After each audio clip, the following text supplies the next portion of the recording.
Rellana is a tough boss because a lot of her moves are effective at pretty much any range. She has quick, successive attacks that are close range and that can deal a lot of damage, and even at medium and long range, she has a few moves that can close the distance and can hit you from there.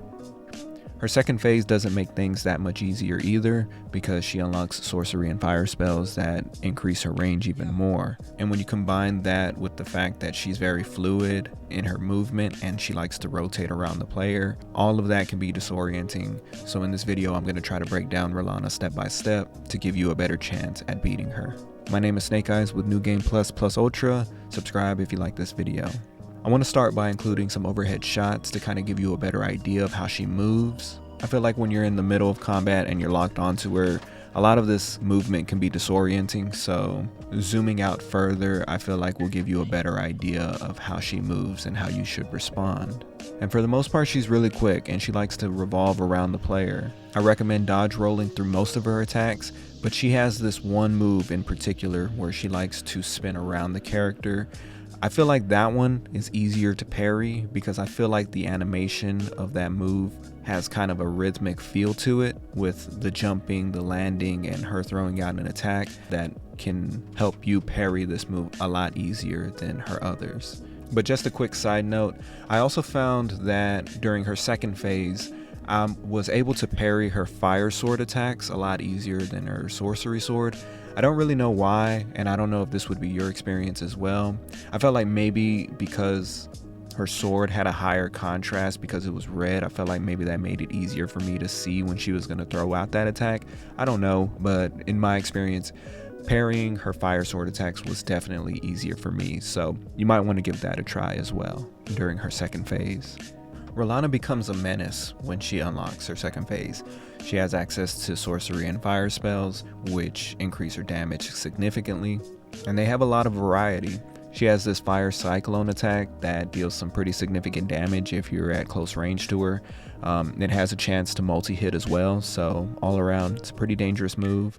I recommend dodge rolling away and then also keeping an eye on the floor to make sure that no fire comes from underneath you. So luckily this move has a somewhat slow animation to give you enough time to respond, but definitely the move here is to move away. She has this other fire attack move with her sword where she'll take a swipe and then a mini explosion will follow up where she took that swipe. And she usually likes to do a double swing, so 4 attacks will come out. This one is a relatively close range move, so as long as you're outside of the range of her sword, you have a more than decent chance at avoiding this move. I feel like she's most dangerous when she's using her sorceries. I feel like she has a lot more variety when it comes to those spells. During her second phase, she has a buffed up version of her carrion sword homing attack. She's able to launch out quite a few of them, so if you're at medium and long range, you kind of want to move left or right so that way you can kind of avoid them that way, but if you're close up, you want to dodge roll through them. The only danger with that though is that she has a chance to follow up with a sword attack afterwards, so really risky if you want to dodge towards her during this move. But just keep in mind, if you're going to go this option, that you might want to look out for that follow-up attack from her. She also has access to this sorcery greatsword attack where it's a double hitting move. First an overhead strike comes and then she likes to follow up with a revolving spin attack. That second attack has a lot more range than you think it might at first, so you always want to dodge this move, because even when you think you're in a safe distance, chances are you're still within that range. I'll include an overhead shot as well to kind of give you an idea of how far reaching this move is. And that goes for pretty much most of these moves. I was able to capture a pretty decent shot of all of these moves at a zoomed out angle, so you can see that all of these have some pretty significant range to them, but they're all avoidable, so just keep that in mind. The last move that I'll talk about is her Twin Moons sorcery slam kind of attack. This is a combo that hits 3 times and is pretty easy to dodge, but if you do get hit by it, you're going to get hit by all 3 attacks. So depending on what your health is at that time, you might not survive the blow.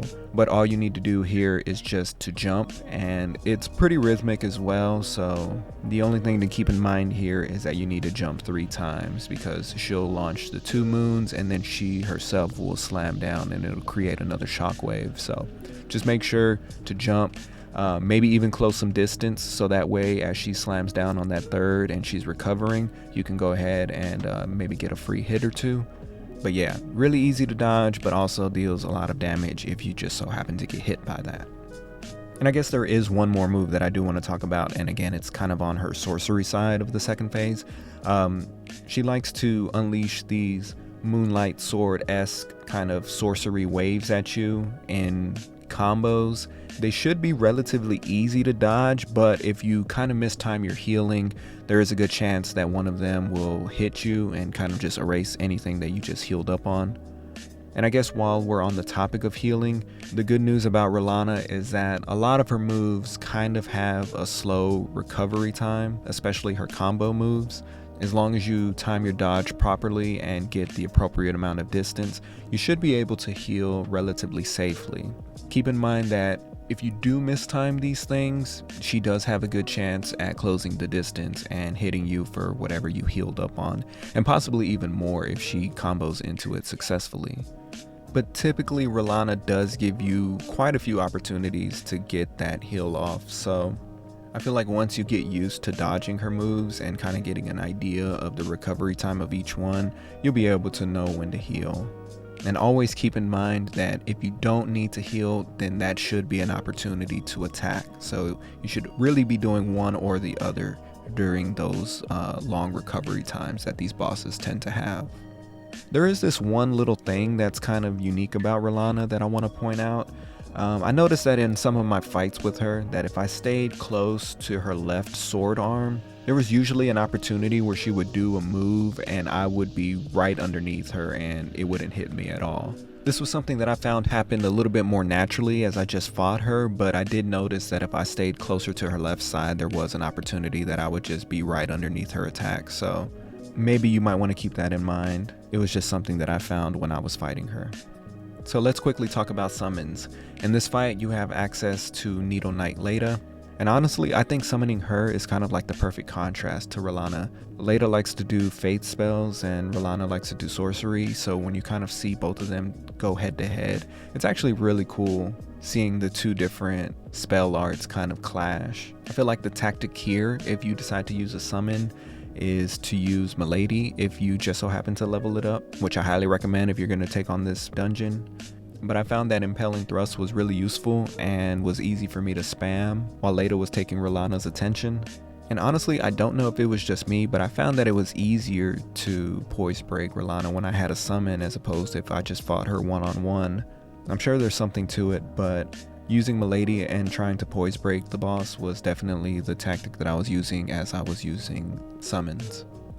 Rellana is quick, she does a decent amount of damage, she's good at all ranges, but a lot of her moves have slow recovery, so you're able to get counters and heals pretty easily. I wouldn't recommend parrying all of her moves, but she definitely has a couple out there that are easy to target, so definitely go for those, the spinning attack and most of her fire sword attacks. During her second phase, her range becomes significantly higher. If she does any of her fire spells, you want to dodge away. If she does any of her sorcery spells, you want to dodge to the sides or towards her. If she does her slamming twin moons attack, then you want to jump over those. And to sum it up, most of her moves should be countered with at least one attack. Be mindful of your timing when you heal, and if nothing else, use a summon and try to spam Impelling Thrust to get those poise breaks. You don't have to do everything outlined in this video, but if you incorporate some of these things into your playstyle, I feel like it'll make this boss fight that much easier. So I hope you enjoyed the video. My name is Snake Eyes with New Game Plus Ultra. Subscribe if you like this video, and don't forget to leave a comment if you enjoyed. I always like talking to you guys, so to get feedback is always a great thing. But that's pretty much going to wrap up this video. I hope you guys enjoyed, and I'll catch you on the next one. Take care.